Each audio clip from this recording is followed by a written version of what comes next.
So we moved into this house approximately 2 years ago now, and the noticed that the one of the problems I found was our water heater wasn't putting out as much heat. So when I I drained the tank, changed out the coils, and noticed there was a tremendous amount of scaling that is adhering to the coils. And on top of that, I was able to stick my finger down into the tank to feel the bottom, and there was a lot of scaling there too. So I did a lot of research regarding this, how to inhibit it, because our water is actually well water. It's not coming from a municipal source. So I did a lot of checked out a lot of reviews on different products, and this one seemed to be pretty good. It's made by 3M. It's called Aqua Pure, and it's a scale inhibition system. And essentially what it comes with is this box, and then behind it is the instructions. So as long as you follow the instructions on this, it should work well without any leaks. Now, if you notice here in this picture, they placed the system before the water heater, which our water heater, after changing the coils, it still ended up leaking from a different source above the water heater. I'm not quite sure if it was installed properly, so I ended up removing that and putting one in.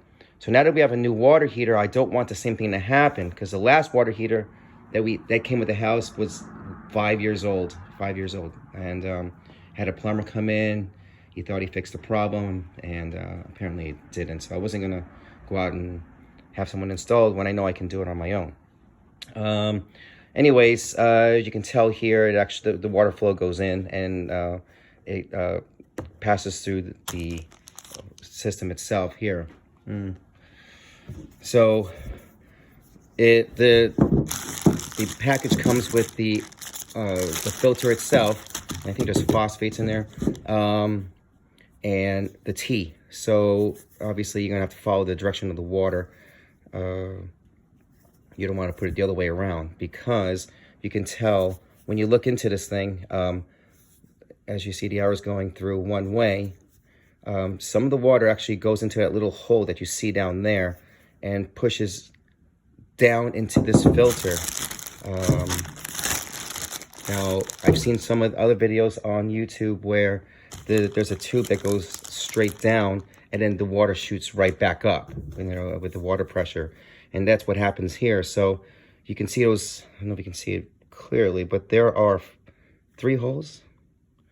Yeah, there are 3 holes. So the center hole is actually where the water intake is. It pushes into the canister itself, and then the water shoots up again and follows the direction of the arrows. Now, this is 3/4 inch. It fits around there, so it's threaded, standard thread. And what I'm going to attach this to is CPVC piping. So what I purchased were shark bites. I think it's much easier. I'm pretty good with welding, I would presume. Anyways, I didn't want to deal with that, and it's PVC pipe. So I got shark bites.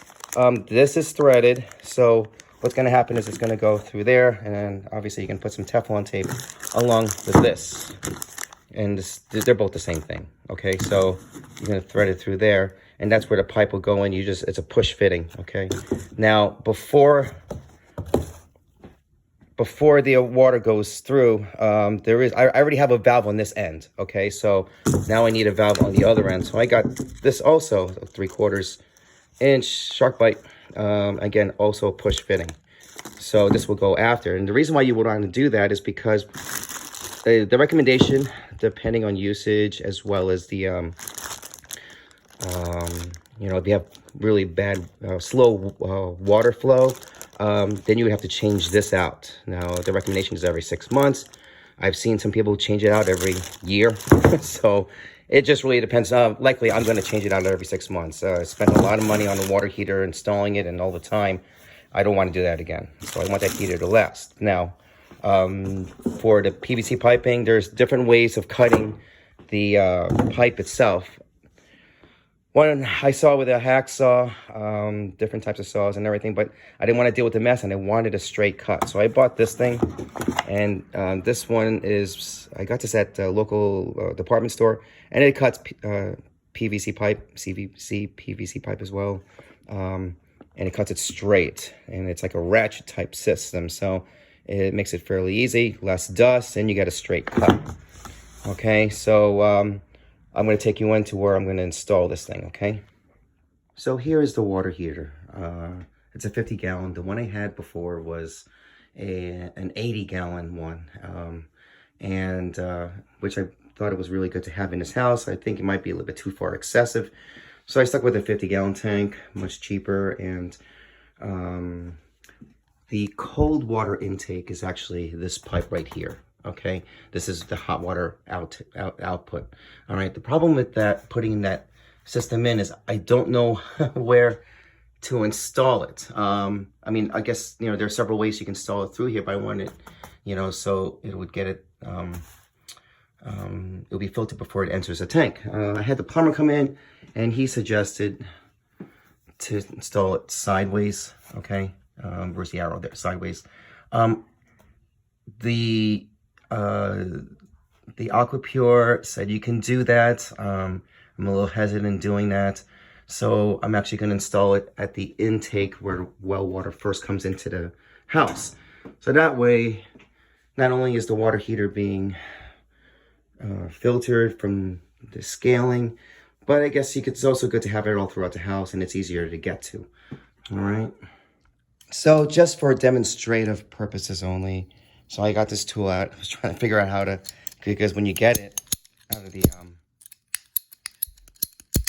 it looks like this. And I'm like wondering how to get that blade out from it. And basically what you got to do is just pull the handles apart. And so just to kind of see, this is a pipe that I cut last year.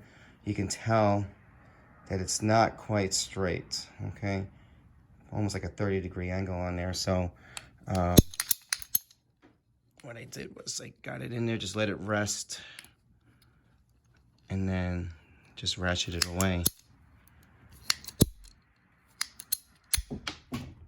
And there you go.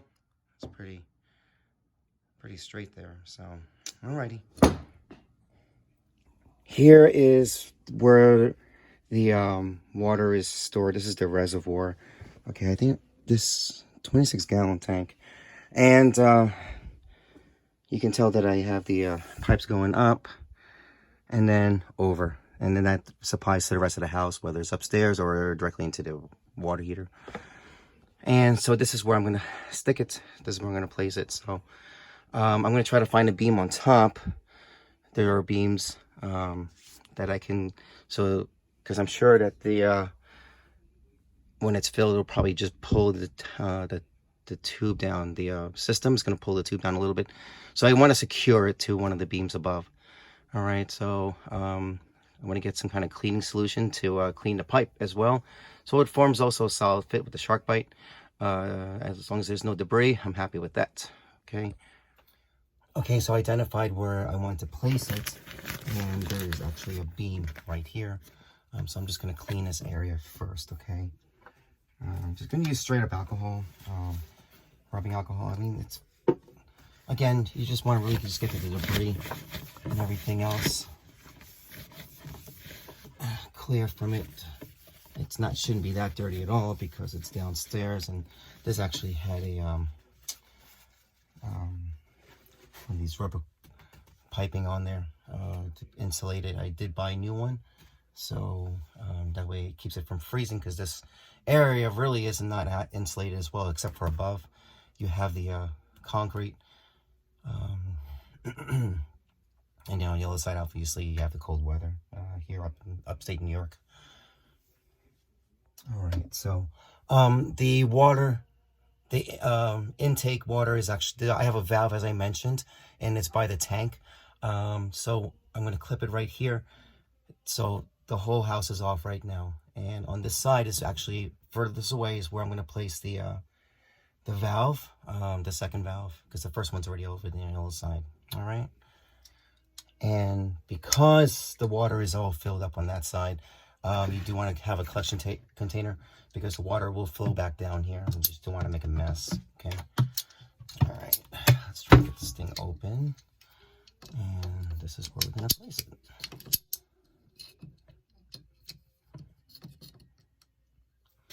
There, in the center.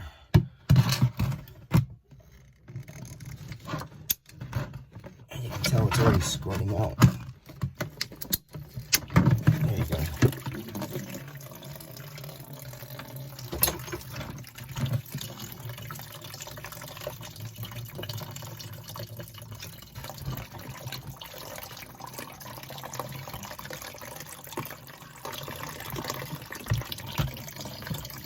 And this will be a while, especially if coming up from upstairs.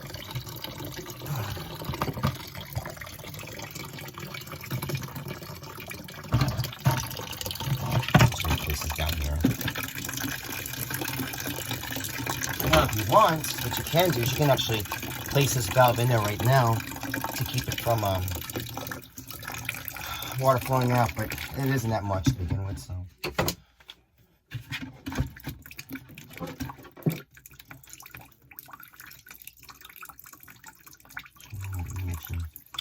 What I should have done was kind of further up here because that's where I want the valve to be. So again, I'm just clearing.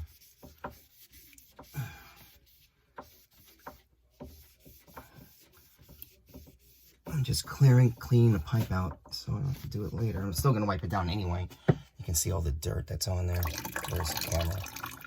So, all right. Again, I'm just going to cut it again. I mean, there's no, you can use an approximation unless you want everything exact. I'm going to go about maybe 8 inches out.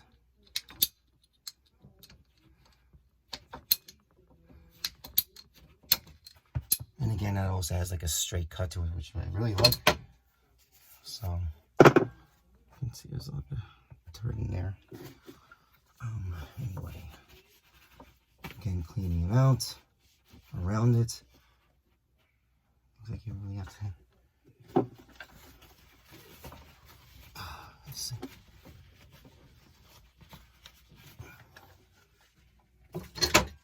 So, keep in mind that there is an arrow of the direction of water flow, and so you want to keep it consistent. I guess either way would work, but I don't want to take that chance. So I'm going to actually place this. I just put it on an angle, that'd be fine.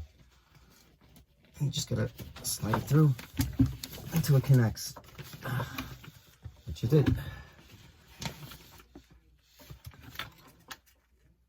Now, which I should have also done, because I have the tool that Shark Bites comes with. I should have marked it. I should have done. I totally forgot to do that. But I know it's all the way through because there really is no further. Can't go any further. Yeah, that's good. All right. So that's good there. Now I'm going to measure. This is the Shark Bite. So what I'm going to do is I'm going to screw it in. But before I do that, I'm going to actually put some Teflon tape around there and do it on both ends. Because once it's in, it's going to be quite impossible to, if you place this on by itself and then on the opposite side by itself, without the T already connected, it might be next to impossible to try to screw it in on both sides. I think they both go in opposite directions. So, so the other one would actually go this way. So I'm just going to put some Teflon tape and then do it right way and actually get a wrench and tighten it as far as it can go. But keep in mind how deep it is. Oh, shoot. Sorry. How deep it is. You want to measure that with a tape measure. Because you don't want to go too deep. You probably end up destroying the T. Okay.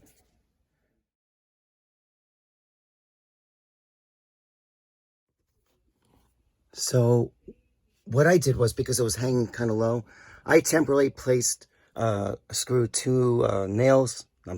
screws, and used copper wire just to temporarily hold it up. Once this is done, then I'll get the appropriate brackets to keep it flush or close to the beams above. I did the same thing here. I haven't put the wiring yet, because this is where I'm actually going to place the T.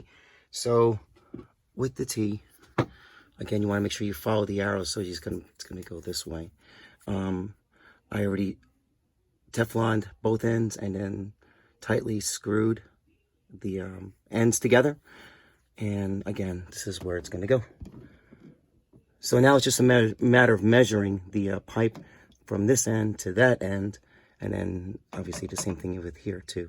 Okay. So I already measured it from here to where I want to go. From the valve to the T itself, it was close to 6 inches.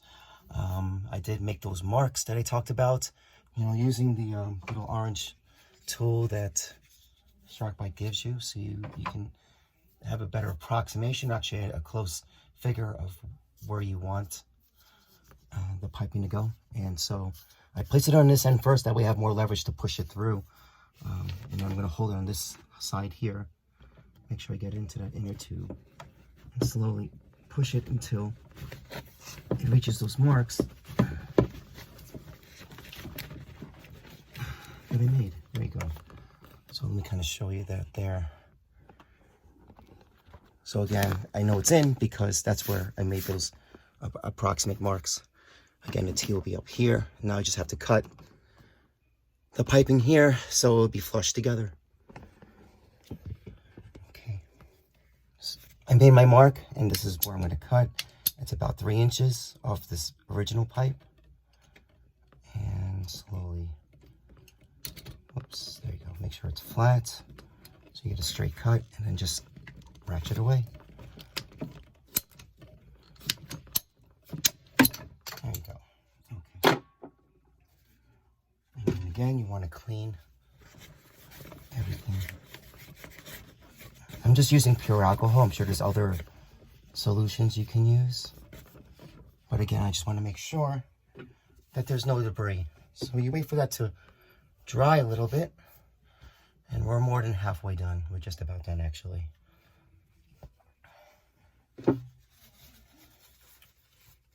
Also, to speed up the process too, you can actually just dry very slowly without touching the pipe, except for the cloth. So now that's through, I have some play here. I can actually push back. Oh, just before I do that, I almost made the same mistake earlier.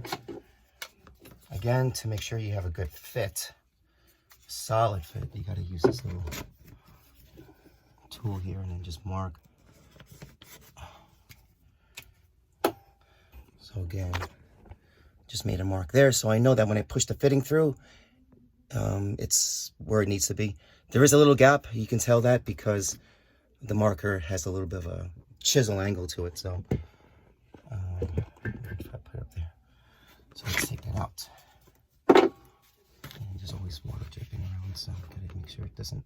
There you go.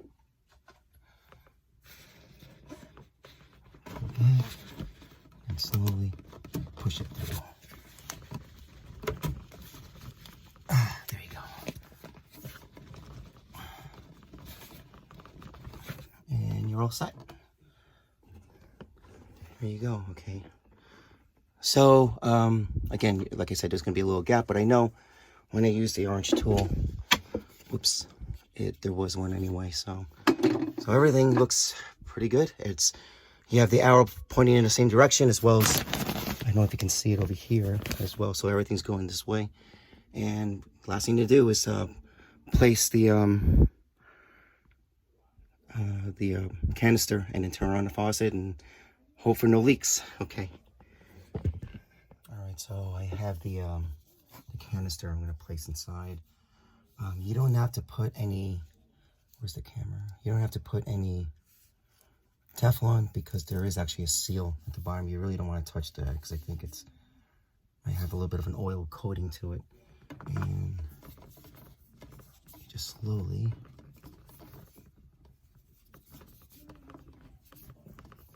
there you go. You can hand tighten it.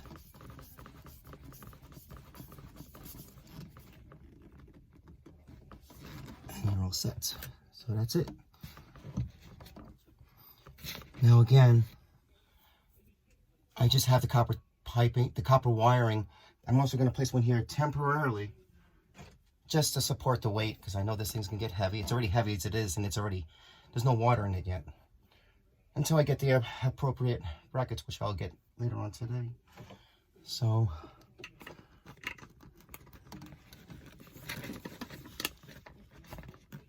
should I place the wiring through? Maybe I should have done that before I start this thing here. Again, it's just more so for support.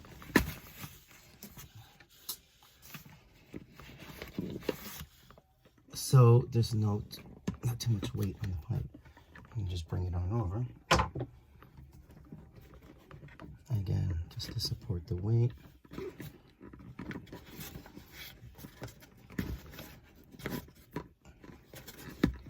I screwed both screws on an angle, more so this one than the one back there, because I don't have much space, the walls there, but again, it'll just hold it up. So now it's just a matter of turning everything on.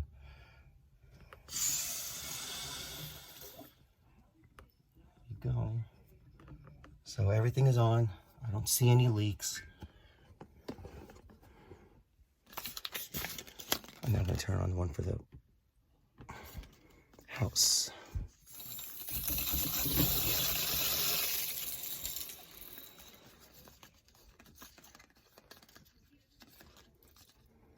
Let's open it fully. There you go. No, so I think we did a good job here. See, there's no water there, no water there.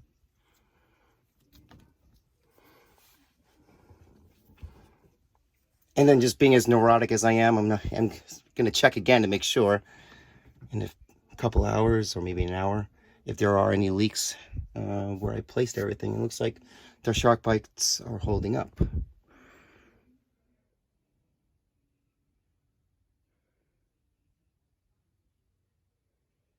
Okay, so we're good for now. I like the shark bites. I think they work really well. I've used them before. Installing the water heater, but I did have to solder one end of the copper piping. I know they've been around for more than 20 years, or close to 20 years. They held the test of time. I would prefer using them out in the open rather than behind the wall, just because, you know, there's a leak. You can get to it. The copper pipe with soldered together, I have more faith in that than anything, but I just find this a lot easier and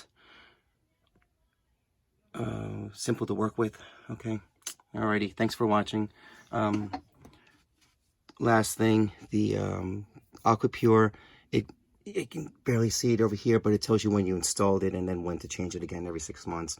So I'm just going to set alerts on my Alexa to remind me, or on my phone as well, for, you know, so at least it's working in optimal performance.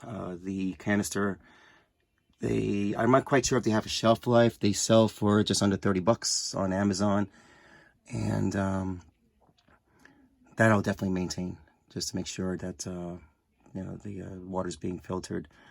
Okay, well, thanks again for watching. Any questions, let me know. Okay, thanks. I'm not sure if I explained earlier before, Brown. I guess I'll just take some video anyway. The reason why you have a valve right there, and then the other cutoff valve would be right there, is that you want to turn off the water from above as well as from below, so you can change out the canister. Because if you don't do that, when you change out the canister, it'll be like a huge mess again. Water will come down from upstairs. So that's really the main purpose why there's a second valve after and one before. It is recommended. You don't have to do it, but I would definitely place it in. You're already cutting the pipes and putting everything together. I might as well just do it the right way the first time. Okay? All right, thanks.